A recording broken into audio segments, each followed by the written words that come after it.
Welcome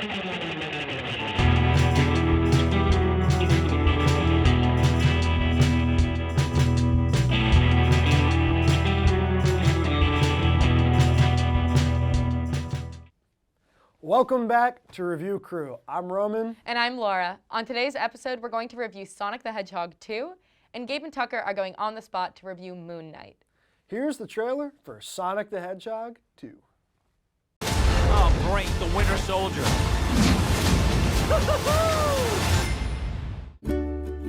These rings signify the commitment. So help me, Thomas! Sorry. Life or death situation, I need you to use the ring to save me, like right now. Oh my God. Oh boy. Hawaii. I just hope we're not too late.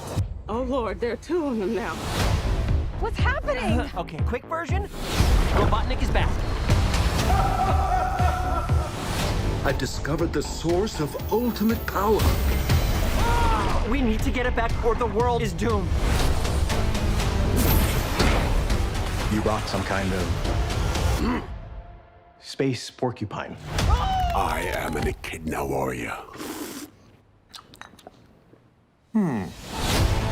Hedgehog. It's time to say goodbye to humanity. Welcome to the new norm. This is your moment to be the big hero. Bad time to say this, but I don't actually have a plan. Hey, you got a little something on your... belly? Someone call an Uber? It's cold in here. Let's turn up the heat.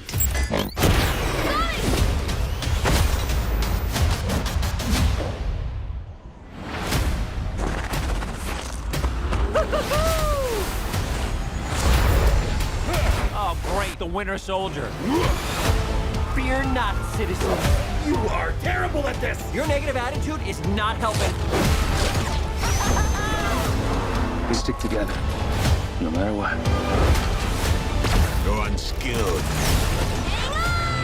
Untrained. Unworthy. You forgot one. Unstoppable.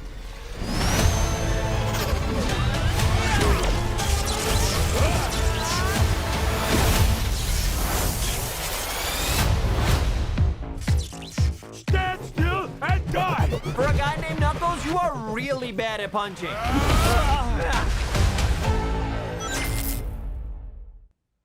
So, Sonic the Hedgehog 2. I think we're coming from a similar place on this. I went in, not a lot of expectations. I had a great time. I really enjoyed this movie thoroughly. How did you feel? I've got to say, I was trashing this movie before I saw it. I was being like, oh my gosh, I'm going to go see Sonic 2. It's going to stink. I had to beg my friends to go with me. I had a really nice time. I enjoyed that movie, and I have to say, it is far from the worst movie I've seen this year. I had some genuine moments where I was laughing, and I did not expect that going into a children's movie, let alone a children's video game movie. So, getting started, what were your favorite elements of this movie? Yeah, so you obviously touched on the humor, and there's a lot of jokes that don't land, but there's a lot of jokes that really do. There's a lot of like really funny jokes in here, a lot of references that you didn't see coming, and like a lot of times when you have like reference-based humor, it can be like, okay, that's outdated, or okay, and you know, like it doesn't always land. Pretty good job at that. Another really good thing about this movie is the visual effects are awesome. The CGI in this movie is far better than I would have expected. There's some like really good-looking scenes. The fight scenes between specifically Sonic and Knuckles are sick. Like, they're just really great fight scenes. Yeah, this movie, when you watch it, you can tell it was made with a lot of love and a lot of care specifically for the Sonic fan base. It has a 98% from fans on Rotten Tomatoes right now. Fans of Sonic are loving this movie, and that's cool to see. Right. The second the movie started playing, I was surprised by the visual effects, like you said. And I found myself wondering, oh my goodness, what was the budget for this movie? And, you know, hopefully, I feel like they'll definitely be able to make that back simply based on the fan base. But the visuals were actually very good. I started it and I was thinking, you know, I was kind of expecting, I saw all those memes of Sonic, the early versions where he had creepy human teeth. So that was the expectation I had going for these visual effects. Meanwhile, it got in there, and although there were some clunky moments, I think, when the humans were interacting with, you know, Sonic and Knuckles, it didn't necessarily seem 100% right, like something seemed a little off, maybe just their eye line or just simply the way, if they had to physically touch him, like it didn't look like they really were. But those fight scenes and the landscapes that they created, there's a scene where they go into a hidden temple that's under the ocean, and I was looking at it and thinking, I could have seen this same thing in a Marvel movie and thought nothing of it, you know? So I was very pleasantly surprised by that. Did you have any favorite characters, favorite actors in this? Yeah, there's some great characters in this movie, and I think Knuckles is really one of the standouts, voiced by Idris Elba. He's amazing. But real quick, I wanted to touch on something you mentioned, the creepy human teeth Sonic that we saw from before the first movie came out. After those horrible initial reactions to that Sonic, the studio went through the effort to change that for the first movie. And people enjoyed the first movie, and I think that really set the tone for that movie and for this one. Like, this is a movie that's really trying to appeal to the fans. And I mean, there's a ton of kids in the theater when we saw it, and they were loving it. Like, the kids were absolutely having a blast. But back to the characters, I want to address your question. These characters are given a ton of life, a ton of fun stuff to do. The main characters we have in this movie are Sonic, Tails, and Knuckles.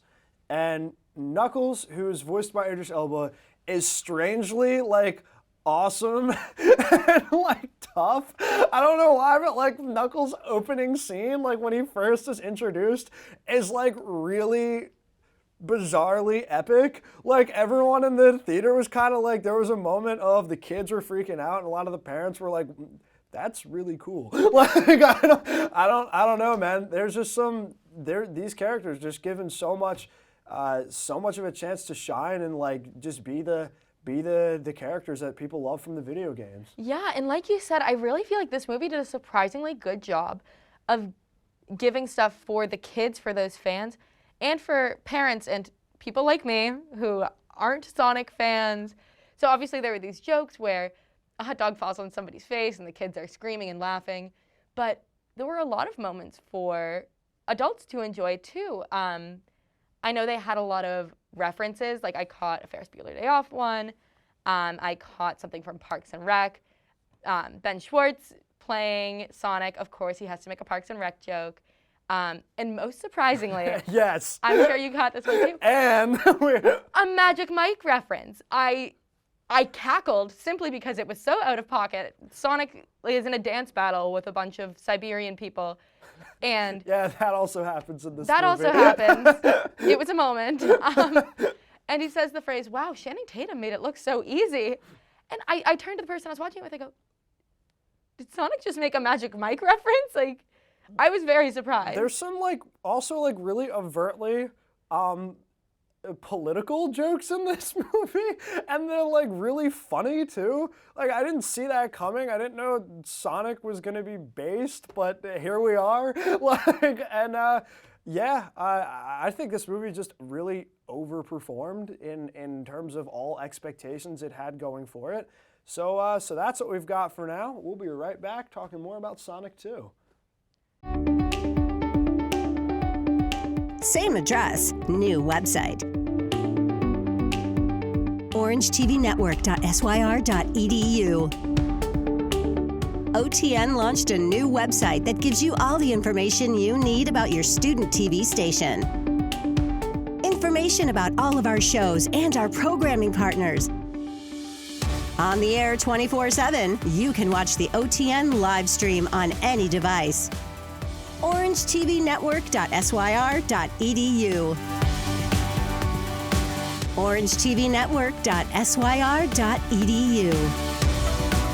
and tune your ears into our podcasts. orangetvnetwork.syr.edu. Check out the daily program schedule by clicking the link under our shows. orangetvnetwork.syr.edu. Welcome back. All right, so supposedly I've heard that this movie is Jim Carrey's last. Obviously, that breaks my heart. He's been an actor I've seen all through growing up. I love a lot of his work. Do you think this was the right movie to end on, if it is in fact his last movie? Look, I mean, it's his decision to make, ultimately. But I can't say I'm disappointed about this. He looks like he's having so much fun as Dr. Robotnik in this movie.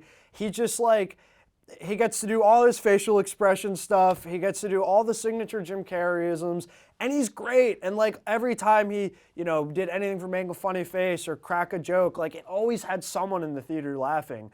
I mean, this was pretty signature Jim Carrey, and really a good performance for him. I can't imagine anyone else playing that role as well as he did. So whether it should or shouldn't be his last movie is up to him, but by no means a bad note to end on. I get the sense that he had a ton of fun with this. Definitely. His performance is one of those things that did kind of keep me drawn watching it. Another thing was that there were a surprising number of plot twists in this movie. A lot of the plot, I will say, was pretty predictable because it's a children's movie. They're not trying to do anything fancy. But they did have one moment that I know kind of caught both of us off guard. Do you want to talk about that? Yeah, so there's in this movie, there's sort of two plot lines. You have a plot line that's mostly about Sonic and a plot line that's about Sonic's family, which are all humans. And for a while, it kind of felt like that human plot line was really unnecessary and it was one of the detractors for me. And then there's a plot twist in that plot line that came so out of left field and worked so well, even though it was so random. And that's the kind of randomness that a Sonic movie needs. And it's also followed up by one of the best jokes in the whole movie. I don't want to give it away, but there's a really good visual gag that's just hilarious. I cackled in the movie theater, and I was not expecting to. I cackled in the movie theater. It was really funny. And this plot line with the humans was definitely one of the detractors for me. But then the way they wrapped it up with such a out of the blue, no pun intended, plot twist justified it for me. Right. It really justified it for me. So speaking of detractors, obviously this movie wasn't perfect. For me, a few problems I had with it. It was very long. It was 2 hours. And don't get me wrong, for most of it I was having a good time. But by the end of it, I was thinking I've seen a few too many fight scenes that are great fight scenes, but it just started to get a little repetitive, and especially by the time that plot twist happened, I kept thinking it was going to wrap up and it didn't. Mm-hmm. So that was one of the problems I had with it. And simply the plot being a little bit convenient. They have a map that leads them exactly to where they want to be. And of course, when the bad guy steals the crystal, they happen to see a bright green light also in Hawaii where they happen to be and easily find him. So did you have any issues with this movie? Yeah, everything you said is true. I definitely, one thing I will say about the length of the movie, which is good, is that sometimes you see a movie that's too long and you immediately point out, you go, that's the thing that shouldn't be there. I don't think that's the case here. I think it's more like it could have just been bled out a little. It's more like they could have taken a little bit out from there, a little bit out from there, and maybe cut off, 15, 20 minutes, and that would have been better. So that definitely is one of the big detractors. And then, yeah, there's some convenient plot stuff, but you don't want to make a total excuse for it, but at the same time, they want this movie to be easy to follow for kids.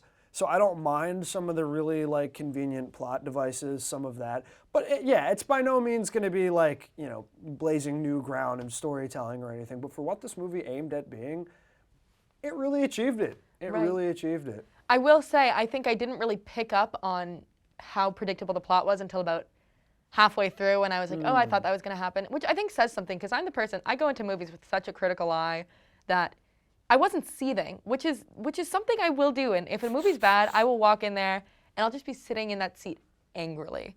And then there's one other point that I thought they both did something good and something bad with in terms of representation. So Dr. Robotnik, who's played by Jim Carrey, he has a henchman named Stone, I believe. And it is obvious this man is in love with Jim Carrey's character. I mean, he's making his face in latte art, and he makes their faces together with a bunch of hearts around it. So one thing I will say is I really admired the way that they didn't really shy away. Like, it was more than, gay undertones in it, which is better for representation as opposed to kind of having undertones without addressing it. However, I do see a problem in a lot of, especially children's movies, and it's a common thing we see is the gay villain, which isn't the best for representation. But other than that, it was a very diverse cast as well, which I admired. Do you have any thoughts on that? Yeah, no, I definitely agree with what you're saying. I think that's correct. I think the diverse cast is, I mean, everyone's fantastic, honestly. This is a pretty well-acted movie. We talked about the actors for the Hedgehogs, but the humans are great too. I pretty thoroughly enjoyed this movie, to be honest. So, for me, I'd give Sonic the Hedgehog 2 an 8 out of 10. So, higher than I gave the Best Picture winner for this year, but that's how I feel. What about you? Yeah, honestly, for what it is, being a kid's movie, I could see this being for some kid what the SpongeBob SquarePants movie was to me. It's cringy at points, so you enjoy those parts when you're younger. But when you're older, there's something else for you to enjoy in that movie. So honestly, I would give it a 7 or 8. I don't necessarily think I'll go out and try to watch it again, but if somebody put it on, I wouldn't complain, and I'd enjoy it as well. Yeah, it's not one that would be torture to watch at the theaters like a lot of people think it is. If you want to go see a kids movie, not a bad one. Don't sleep on Sonic. And we'll be right back after this. That's all for this week. If you want to follow more Review Crew content, go to the Review Crew Instagram, Twitter, and TikTok, as well as Orange TV Network on Facebook, Twitter, Snapchat, Instagram, and YouTube. Find the Review Q's podcast on Spotify or on our website at orangetvnetwork.syr.edu, where you can also find our blog and more OTN information. Check out this week's screening hosted by University Union, The Matrix Resurrections. Also, be sure to check out Friday Night Movie Night on OTN. This week's movies are DOA, Little Shop of Horrors, and House on Haunted Hill. See you next week.